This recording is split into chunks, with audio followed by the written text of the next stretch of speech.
étiez à Kermaja, aviez-vous des amis? Oui, j'en avais. Ce n'étaient pas des tonnes, mais j'en avais quand même quelques-unes. Surtout une fille qui s'appelle Mariama Tal et Aminata Duroisin. C'était mes meilleures amies et ce sont toujours mes meilleures amies d'ailleurs. dañ naan toujours jaari amul xarit benn ngi nii man maay xaritam bàyyi leen di ko wax amul xarit c'est pas parce que elle est surdouée, je peux dire ça, elle est craque, c'est une crème qu'elle n'a pas d'amis, qu'elle n'est pas sociable aux gens. Non, elle a vraiment des amis et elle a un cœur en or en fait. Oh merci. Au lycée d'excellence de Diourbel, est-ce qu'on vous permettait d'utiliser vos téléphones? Non, on ne pouvait pas utiliser nos téléphones. On nous les remettait durant le week-end, mais durant la semaine, les jours ouvrables, ils nous les confisquaient. Vous cuisinez bien? Bah, oui, la cuisine, j'aime bien la cuisine. Mais il se trouve que durant l'année scolaire, je ne trouve pas trop le temps de m'y mettre à fond. Mais j'ai quand même quelques talents culinaires parce que quand je m'y mets et quand j'ai envie de préparer de petits plats, je les réussis quand même. En dehors des études, quel est votre passe-temps? En dehors des études, j'ai quelques passe-temps, en l'occurrence la lecture, l'écriture, parce que j'ai écrit quelques romans que j'envisage publier dans un avenir proche. Il y a aussi le dessin, l'art, qui me permet d'avoir l'impression d'exprimer ce que je ressens. Combien de livres avez-vous lu? J'en ai lu plus de 500. Je ne peux pas les compter. J'ai une bibliothèque ici, des livres que je lis. Parfois, je les lis plusieurs fois quand ça me passionne réellement. Mais le nombre de livres que j'ai lus, vraiment, ça en fait des centaines. Lorsque vous avez serré la main du président, qu'est-ce que vous avez ressenti? De la joie, c'était de l'émotion.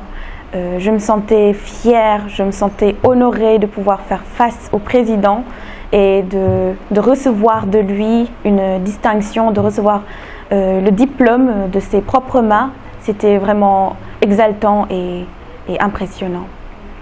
Quel conseil donnez-vous aux jeunes de votre génération?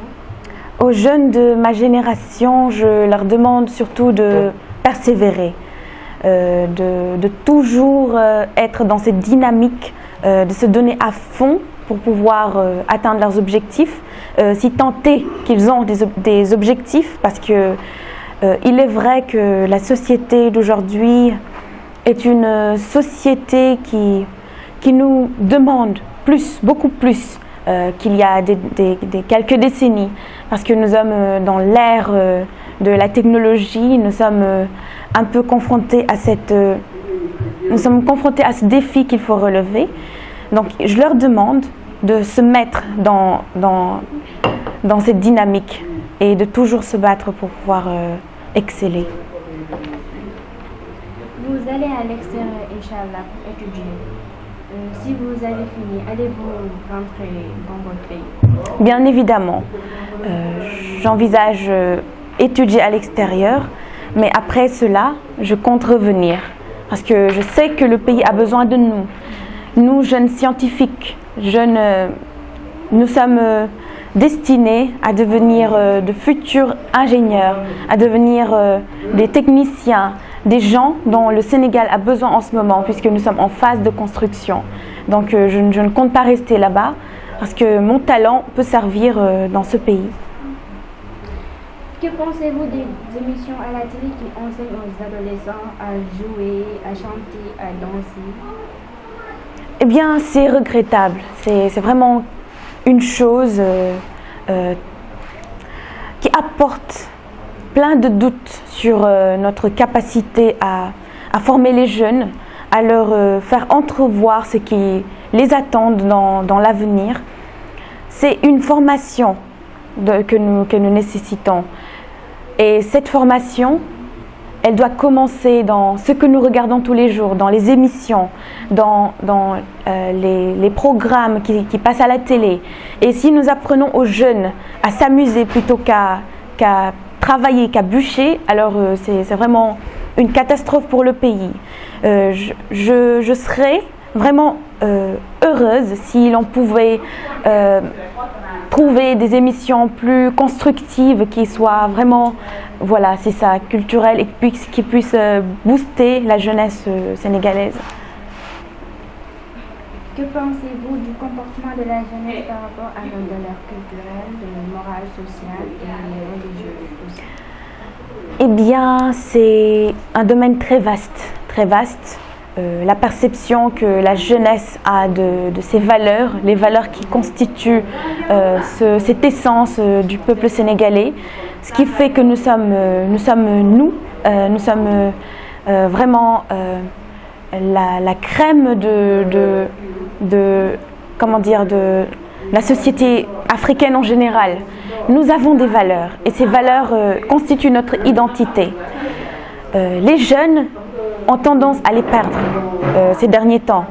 On a plutôt l'habitude de voir des transgressions vraiment choquantes de ces valeurs qui devraient être préservées.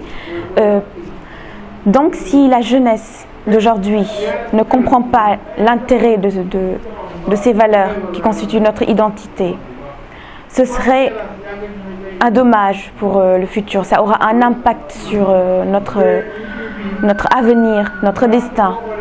Donc je trouve regrettable que la jeunesse ne puisse pas être ancrée dans ce qu'ils croient, dans leurs croyances, dans ce qui fait qu'ils sont eux-mêmes sénégalais et fils de la nation.